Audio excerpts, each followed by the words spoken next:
Sir, रूस के राष्ट्रपति व्लादिमीर पुतिन उत्तर कोरियाई सैनिकों को अपनी ओर से लड़ने के लिए ले तो आए, लेकिन इस तरह की रिपोर्टें आई हैं सामने कि जो उत्तर कोरियाई सैनिक हैं वो प्रशिक्षण की कमी के चलते यूक्रेनी सैनिकों का सामना ही नहीं कर पा रहे हैं। तो आपको लगता है कि निर्णय सही रहा? और इसके अलावा अब चूंकि जैसा आपने भी एक प्रश्न के दौरान जिक्र भी किया कि एक और फैक्टर आ गया है डोनाल्ड ट्रंप, तो वो रशिया में भी अब देखने को मिलेगा, क्योंकि वो कहते हैं कि मैं युद्ध नहीं चाहता। तो समझ नहीं आ रहा है लोगों को कि वो किस तरीके से, चाहे व्लादिमीर पुतिन हो चाहे वोलोदिमीर जेलेंस्की हो, दोनों को वार्ता के टेबल पर लेकर आ पाएंगे। देखिए, दो चीज़ें तो बहुत साफ हैं इसमें। पहली चीज़ ये है कि रूस यूक्रेन में बढ़त बनाए हुए है जी। वो दबदबा उसका है, भारी है, वो आगे है, तो रूस भी झुकने वाला नहीं है जी इसमें। और अगर आपको लेटेस्ट बताएं, अगर आपको, रूस ने तो बल्कि और ज़मीन कब्जा कर लिया है जी। पहले 18% था, शुरू में तो 22% था, फिर 18% पे आ गया था जब पीछे सेना आ गई थी। अब फिर 18 करीब 20% या उससे ज़्यादा ही हो गया है जो उसने कब्जा कर लिया है। डोनेस्क में लुहांस्क का एरिया देखिए, जेप्रोजिया का एरिया, उसमें लगातार आगे बढ़ रहा है जी। कई गांवों को कैप्चर कर लिया है। खार्किव जैसे इतने सेकंड लार्जेस्ट, जो उनकी सबसे दूसरी बड़ी शहर है, उसके ऊपर वो हमला कर रहा है, बहुत नज़दीक जी पहुंच गया है। जी। तो रूस जो है आगे बढ़ता जा रहा है। जैसे हमने पहले भी कहा था कि जब कर्स्क की बात आई थी जी। और जब वहाँ यूक्रेन की सेना चली गई थी और बहुत बड़ी चीज़ मानी गई थी, तभी आपको याद होगा हमने दर्शकों से कहा था कि ये पुतिन रिएक्ट नहीं करेंगे उसके बारे में जी। कि वो जो है आ गए हैं उसको डील कर लेंगे, अपने आप रहने देंगे, वो खुद ही जो है आधे ख़त्म हो जाएंगे। लेकिन वो आगे बढ़ते रहेंगे और वही कर रहे हैं ये जी। कि ये इनको भी पता है कि कभी न कभी पीस डील तो होनी है जी। और जितना ये आगे बढ़ जाएंगे वही इनके लिए अच्छा रहेगा कि अगर पीछे थोड़ा बहुत हटना भी पड़े तो ऐसी जगह हटेंगे जहां पर स्ट्रेटेजिकली, रणनीतिक रूप से इनको नुकसान नहीं होगा, इनको फ़ायदा हो, उस इलाकों में ही वो करेंगे।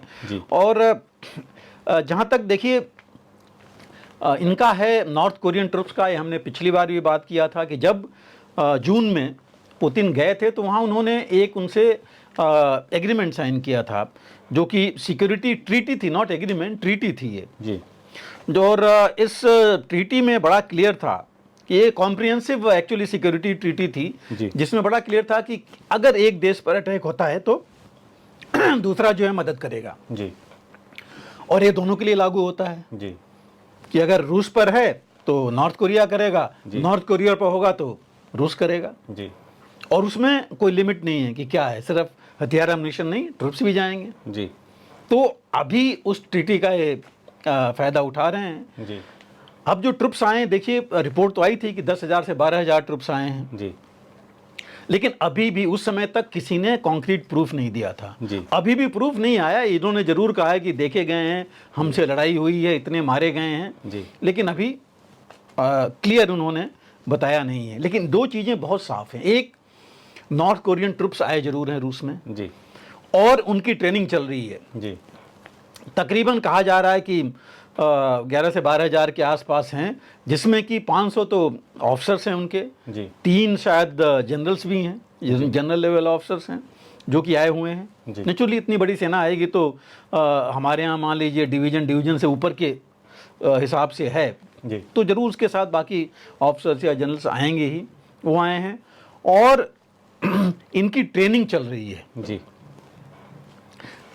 ट्रेनिंग चल रही है। कुछ को जरूर उन्होंने कर्स्क रीजन में डाला है कि कर्स्क जो है इंटरनल इनका है जी, और वहाँ पर तो किसी को भी डाल सकते हैं जी, क्योंकि वो रूस के अंदर है, यूक्रेन में तो है नहीं जी, जहाँ पर ये अभी ये कह रहे हैं कि इनके सैनिक हैं, लेकिन उनकी ट्रेनिंग चल रही है। और हमको एक चीज़ देखनी पड़ेगी, चूँकि हम बात कर रहे हैं नॉर्थ कोरिया की और ट्रुप्स की, नॉर्थ कोरिया के पास तकरीबन दुनिया के जो 4-5-6 सबसे लार्जेस्ट आर्मी है वो है उसके पास जी।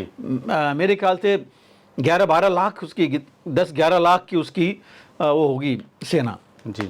तो फौज उसके पास है नॉर्थ कोरिया के पास जी, लेकिन 1953 में लड़ाई के बाद इनकी फौज ने कोई लड़ाई नहीं लड़ी है जी, ना कोई बड़ी ट्रेनिंग किसी के साथ की है जी, जिससे कि उनको एक्सपीरियंस हो।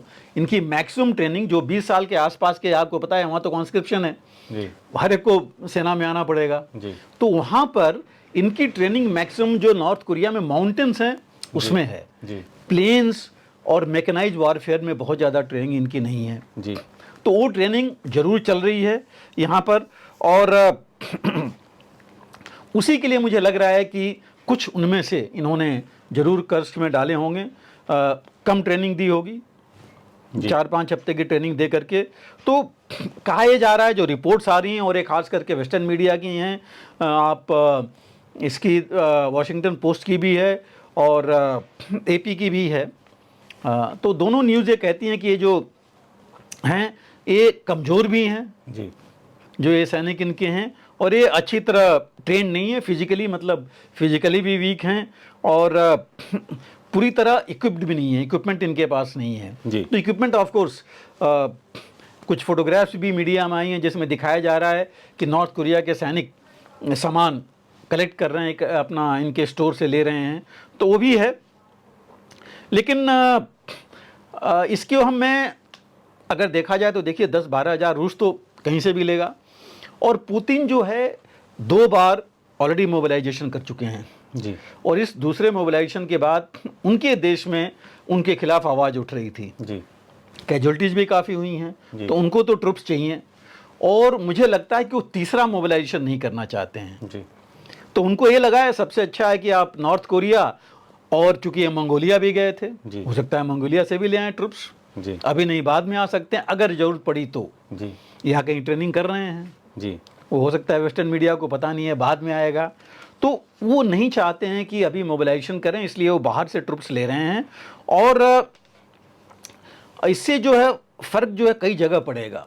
जी अब अगर आप नॉर्थ कोरिया लीजिए, आप लड़ाई छोड़ दीजिए, आप दूसरी तरफ से देखिए कि नॉर्थ कोरिया के ट्रुप्स यहाँ ट्रेन हो जाएंगे मैकेनाइज्ड वॉरफेयर में, और ये जो कहेंगे मल्टी कंट्री वॉरफेयर में पहली बार जी रूस के साथ भी। और यूक्रेन अगर देखा जाए तो मैं नाटो मानूंगा कि उनकी सेना है, जी उनके समान है, जी उनको जो है जवाब देना, नाटो को जवाब देना, अमेरिका के जो हथियार और बाकी चीज़ें उनके बारे में जानना, उनके खिलाफ लड़ना, ये पहली बार नॉर्थ कोरिया को मिलेगा। जी जो आगे के लिए साउथ कोरिया में तो आफ्टर ऑल इन्हीं के हथियार और बाकी चीज़ें हैं, जापान से इनकी नहीं बनती जी। है पूरे, तो इनको बहुत फ़ायदा होगा जी नॉर्थ कोरिया को।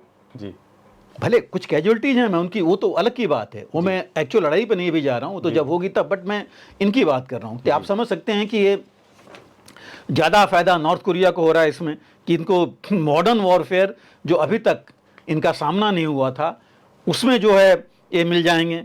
जी हाँ, ये ज़रूर इसके ऊपर निर्भर करेगा कि रूस इनको डिप्लॉय कहाँ करता है। जी अब कर्स्क में सिर्फ रखेगा तो उसमें बहुत ज़्यादा कुछ नहीं मिलेगा उनको, जी। बट अगर वो बाकी जगह जैसे खार्किव और जैप्रोजिया या डोनेस्क और लुहांस्क के इलाके में करता है, तो वहाँ फिर इनको काफ़ी 1-to-1 लड़ाई देखने को मिलेगी, वहाँ इनको फ़ायदा हो सकता है। जी इनको मॉडर्न वॉरफेयर, मॉडर्न वेपन्स की ट्रेनिंग मिलेगी। उसके अलावा नॉर्थ कोरिया को जो फ़ायदा होगा मिसाइल्स डेवलप करने में। अभी आप देखिए 3 दिन पहले न्यूज़ आई थी कि उसने एक और बैलिस्टिक मिसाइल की लॉन्च किया इसने, नॉर्थ कोरिया ने। न्यूक्लियर में बहुत फ़ायदा होगा। और अभी जब रूस के विदेश मंत्री सर्गेई लारोव जब गए थे वहाँ, तो सैंक्शंस तो देखिए नॉर्थ कोरिया पर लगाया है वेस्टर्न कंट्रीज ने उसके न्यूक्लियर प्रोग्राम के ऊपर। जी अब सर्गेई ने कहा है कि न्यूक्लियर प्रोग्राम जो के खिलाफ जो भी चीज़ें थी दैट इज डेड, और नॉर्थ कोरिया को अपनी रक्षा के लिए न्यूक्लियर वेपन्स चाहिए। जी तो आप देख लीजिए कि कितनी बड़ी चीज़ उन्होंने कह दी है। इसका मतलब कि नॉर्थ कोरिया को सबसे बड़ा फ़ायदा हो रहा है जो आज तक नहीं हो रहा था। जी। और मैं आपको ये भी बता दूं, चीन कभी नहीं चाहता था कि north Korea nuclear weapons develop करे। जी 2-3 बार चीन इसके खिलाफ भी था, यहाँ तक कि चीन ने यूनाइटेड नेशंस में जो एक नॉर्थ कोरिया के खिलाफ सैंक्शंस जो आया था, नॉर्थ कोरिया वेपन जो न्यूक्लियर वेपन्स के खिलाफ मोशन, उसको जो है चीन ने समर्थन दिया था। जी तो चीन नहीं चाहता था, लेकिन रूस ने समर्थन कर दिया है, तो एक बहुत बड़ी बात होती है नॉर्थ कोरिया के लिए। तो बहुत ज़्यादा ये फ़ायदा होगा उनको इसमें। और दूसरा जो है, ज़रूर ये तो है कि लड़ाई में आप गिनती नहीं कर सकते। यूक्रेन ने बोला है कि तो मारे जाएंगे जितने हैं, लेकिन आगे क्या होगा वो तो जैसे मैंने कहा डिप्लॉयमेंट पर डिपेंड करता है जी। लेकिन 12,000 से ऊपर अगर ट्रुप्स हैं, और भी हो सकते हैं जो आए हैं नॉर्थ कोरिया के उसमें। और जो इसकी institute of study for war है, उसकी रिपोर्ट ये कहती है, जो मैं पहले कह रहा था कि 12,000 ट्रुप्स हैं, 500 करीब ऑफिसर्स हैं और 3 उसके करीब जनरल्स आए हैं। तो वो जो है उनकी असेसमेंट ये कहती है कि जो उन्होंने और साउथ कोरिया ने मिल करके असेसमेंट किया है कितने वहाँ अभी गए हैं। उनका ये कहना है कि वहाँ सेटेलाइट पिक्चर्स दिखा रही हैं कि शिप्स वहाँ जहाज़ें आई हैं जो पार्क की गई हैं नॉर्थ कोरिया में, और काफ़ी लोग उसके अंदर भेजे जा रहे हैं जो गए हैं, कुछ ट्रेन से भी जा रहे हैं। तो ऐसे करके हैं जो कि ये इनको काफ़ी फ़ायदा तो होगा।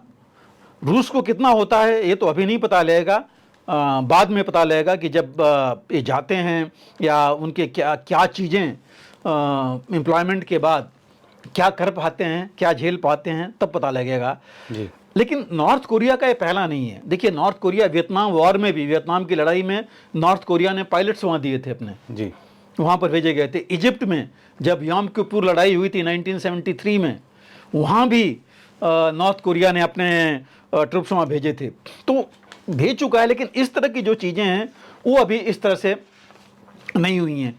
लेकिन देखिए इसका इफेक्ट और भी होना है अगर ये चीज़ शुरू हो गई, जैसे कि यूक्रेन ने कहा है कि ये तो इंटरनेशनल एक तरह से लड़ाई होगी, किसने नॉर्थ कोरिया के ट्रुप्स लाए हैं।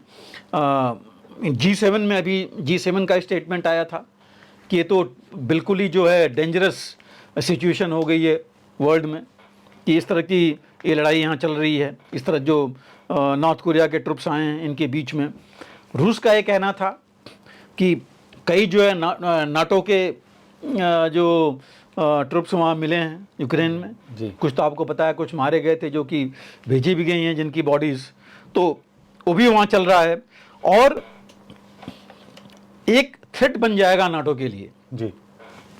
नाटो के अलावा जो मैं अभी कह रहा था कि नॉर्थ कोरिया को अगर इतनी फ़ायदे हो जाते हैं तो नॉर्थ कोरिया खुद ही इतना मजबूत हो जाएगा कि साउथ कोरिया या जापान या इंडो पैसिफिक जो पैसिफिक का इलाका है उधर का जी, वहाँ तो एक नया ही सिचुएशन आ जाएगी जी। तो वो जो है बहुत इंपॉर्टेंट। इसके साथ ही देखिए और मैं कह रहा हूँ नाटो को ही थ्रेट होगा इससे जी। दूसरा, अभी एक खबर आई थी कि कई नाटो कंट्रीज़ में ये जो पार्सल बॉम्ब्स गए थे जो काफ़ी एक्सप्लोड हुए थे, और नाटो के कुछ एक साथ हुए थे कुछ जगहों पर, उनके लॉजिस्टिक्स डिपोज वगैरह में हुए थे। और इन्होंने जो ये कहा जा रहा था कि कार्गो फ्लाइट्स में वो जाने वाले थे, एम था कि कार्गो फ्लाइट्स में को वहाँ ब्लास्ट करो, ये चीज़ें थी। और इसमें बेसिकली लिथुआनिया के जो उन्होंने ही ये चीज़ बाहर ले आए हैं। उन्होंने कहा है कि भाई उनके जो प्रेसिडेंशियल एडवाइज़र हैं उन्होंने कहा है कि ये रूस की करनी है, रूस का एम था कि ऐसे पार्सल्स उनमें जाएं और जो ये कार्गो प्लेन्स हैं वो एक्सप्लोड हों, और ये आगे हो सकता है और ज़्यादा इसके हिसाब से कार्रवाई करते हैं। हालांकि रूस ने इसको डिनाई किया है जी कि ऐसी उन्होंने ऐसा कुछ किया नहीं है। तो दूसरा, रूस ने भी एक और चीज़ वो की है कि यूक्रेन हालांकि न्यूक्लियर बॉम्ब तो नहीं बना सकता, लेकिन कन्वेंशनल जो बॉम्ब्स हैं उसमें रेडियो एक्टिव मटेरियल डाल करके उनका इस्तेमाल कर सकता है वो। तो एक इन्होंने और नई चीज़ उसमें डाल दी है जी। तो थ्रेट्स एक्चुअली देखा जाए तो मल्टीप्लाई होते जा रहे हैं उधर। पोलैंड ने, देखिए पोलैंड की हालत वास्तव में बहुत ख़राब है अभी, उनके आर्म्स एम्युनिशन का रिजर्व कोटा तो है नहीं अभी, और अब उन्होंने तकरीबन 500 या $570 मिलियन खर्च कर रहे हैं एम्युनिशन के लिए, खास करके 155 मिलीमीटर आर्टिलरी गन एम्युनिशन के लिए। और आज की तारीख में पोलैंड सबसे बड़ा आर्म्स स्पेंडर बन गया है खर्च करने के लिए। तकरीबन 4.7% ऑफ GDP वो अपनी खर्च कर रहे हैं इसके ऊपर। तो देख लीजिए, मतलब जो कहा जाता है कि इनडायरेक्ट वॉर ये अलग अब हो गई है, जो थ्रेट कर रही है यूक्रेन तो छोड़िए, नाटो के ऊपर। जी। अब उनकी आर्थिक स्थिति क्या होगी, हर एक देश 3% 4% अगर लगाएगा तो आप समझ सकते हैं कि क्या कंडीशन उनकी हो सकती है। तो एक जो है एक नई चीज़ शुरू हो जाएगी नाटो में, इसकी वजह से जो चीज़ें और जो थ्रेट इस तरह के डेवलप हो रहे हैं जी। और क्या इसके बाद अगर जब भी पीस ट्रीटी होती है तो क्या रूस जो नॉर्थ कोरिया के ट्रूप्स है उनको वापस भेज देगा? जी। मेरे हिसाब से तो चाहेगा कि जो भी इंटरनेशनल बॉर्डर अभी बनेगा वहाँ पर उनको डिप्लॉय रखे। जी। उसके लिए तो आसान है। जी। नॉर्थ कोरिया का फ़ायदा है, उसको पैसे भी मिलेंगे और उसकी ट्रेनिंग भी होती रहेगी। जी। तो मैं एक चीज़ है जो कि अगर ऐसी चीज़ें शुरू हो जाएंगी तो मुश्किल हो जाएगा। जी। तो ऐसी कुछ चीज़ें हैं जो कि इसमें आ रही हैं, जो कि कायदे में तो बहुत फ़ायदेमंद नहीं है। जहाँ तक इनके डिप्लॉयमेंट का है, नॉर्थ कोरियन ट्रूप्स का कर्स्क रीजन में मेरे हिसाब से उन्होंने जानबूझ के डिप्लॉय किया है कि इनके जो ट्रूप्स हैं कमिटेड हैं वहाँ यूक्रेन के, जो ऑलरेडी इन्होंने सराउंड कर रखा है, उनको ये बाकी जगह पर ले जा करके, और जो मैंने कहा जितनी जल्दी से जल्दी हो सके ये आगे बढ़ जाएं। नॉर्थ कोरिया का देखिए दूसरा फायदा है कि नॉर्थ कोरिया अभी तक बहुत ज़्यादा डिपेंडेंट था चीन के ऊपर। जी। अब चीन के ऊपर उसका डिपेंडेंस कम हो जाएगा और रूस के ऊपर बढ़ जाएगा। जी। हालांकि ये दोनों के लिए है, चीन को भी इससे नुकसान होगा। तो एक कुछ चीज़ें हैं जो कि इनके ऊपर फर्क डाल रही हैं। तीसरी जो या आखिरी चीज़ जो हम बात कर रहे थे, ट्रंप के आने से क्या फ़र्क पड़ेगा। ट्रंप ने तो बोला था कि लड़ाई नहीं चाहते हैं जी। वो ख़त्म करना चाहते हैं एक दिन में ही। और एक इन्होंने एक रिपोर्ट में देख रहा था कि ट्रंप की जो टीम है जी। जो पहले इनके नेशनल सिक्योरिटी टीम थी उन्हीं के लोग थे, उन्होंने मई में एक पेपर निकाला था इसके ऊपर, ट्रंप की जो टीम थी, और उन्होंने दो जो मेन इनके एनएसएज थे उनके थी, और उस टीम में उन्होंने बड़ा बोला था कि ट्रंप को क्या करना चाहिए। एक सजेशन था, नॉट दैट कि ट्रंप ने बोला था, उन्होंने बोला कि यूक्रेन को आर्म्स की सप्लाई चलती रहनी चाहिए, हथियारों की सप्लाई, वेपन्स की सप्लाई यूक्रेन को चलती रहनी चाहिए थी, लेकिन इस कंडीशन पर होनी चाहिए कि वो पीस प्लान में रूस के आमने सामने बैठ के बात करेगा जी। और अगर जरूरत हुई तो अपनी टेरिटरी छोड़ेगा। मतलब रूस ने जो कैप्चर किया है वो टेरिटरी बातचीत के बाद छोड़ेगा। ये एक रिपोर्ट में देख रहा था जो कि ये थी कि मई में है। तो रूस, ये नहीं कह रहा हूं कि ट्रंप ने बोला है, बट हो सकता है कि इस पर बात चले। और दूसरा, ट्रंप जरूर चाहते हैं कि ये खत्म हो, वो तो चाहेंगे ही, और सभी चाहते हैं कि ये खत्म हो। इवन कुछ यूरोपियन यूनियन के देश कह रहे हैं कि ये बंद होना चाहिए, जो भी है, अगर इसको देना पड़े। पोलैंड ने, इसने मेरे ख्याल से हॉलैंड ने भी बोला है, जर्मनी में भी ये बातें चल रही थी कि जरूरत कुछ देना पड़े लेकिन ये बंद होना चाहिए। लेकिन ये पुतिन क्या चाहेंगे? पुतिन तो छोड़ना नहीं चाहेंगे ज़मीन। ये भी हमें सोचना है कि पुतिन वो नहीं चाहेंगे कि जो हम इतनी मेहनत से इतने लाखों लोगों को मरने के बाद, वो करने के बाद वो लिए हैं, तो वो छोड़ जाएंगे। लेकिन इतना जरूर होगा, थोड़ा बहुत जरूर वो करेंगे। इसलिए मैं कह रहा हूँ अभी वो जल्दी में है कि कितना ज़्यादा वो गेन कर सकें, टेरिटरी ले सकें वहाँ पर। अब देखिए, जेलेंस्की ने तो कांग्रेचुलेट किया था पुतिन को, उन्होंने बोला कि सपोर्ट जारी रहना चाहिए, लेकिन पुतिन को नहीं, सॉरी, ट्रंप को इलेक्शन विक्ट्री पर। बट पुतिन ने अभी पूरी तरह नहीं किया है। कुछ भी कारण हो सकता है, वो शायद नहीं कहना चाहते हो कि लोग कहें कि हम पहले ही से चाहते थे ये विक्ट्री, तो ये हो सकता है उसमें।